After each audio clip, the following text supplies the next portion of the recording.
মাশাল্লাহ, আলহামদুলিল্লাহ। মক্কা গরিব টাওয়ারে কাজ করতাম, যেখানে জমজম টাওয়ার হোটেলে। এই হোটেলের ভিতরে আমান মুরগি, আমান খাসি, আস্তা উডের মাংস বুল ভরে ভরে ফেলে দেওয়া হয়। তো ওখানে যারা কাজ করে তারা কিন্তু আনতে পারে না। তো আমরা যত সাপ্লাইয়ের লোক ছিলাম, আমরা কাজ করি। তো প্রতিনিয়ত আমরা কাজ করতাম এবং ওখানে খাইতাম, আবার নিয়ে আসতাম বাসায়। তো আজকেও একটা আমান খাসি অর্ডার হয়েছিল, আমান খাসিটা ফেলে দিচ্ছিল, তখন আমরা বাসায় নিয়ে আসলাম। আনার পরে আমরা অনেক বন্ধুবান্ধব যারা থাকি, আনার পরে বললাম ফয়সালরে যে এটা কাটো। উনি আবার ভালো গোস্ত বানাইতে পারে, কাটা বাছা করতে পারে।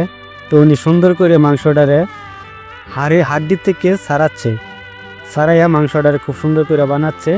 তো এটা রান্না করব, রান্না করে খুব মজা করে খাবো। এরকম নিত্য নতুন ভিডিও পেতে চ্যানেলটি সাবস্ক্রাইব করবা, অবশ্যই সাবস্ক্রাইব করবা।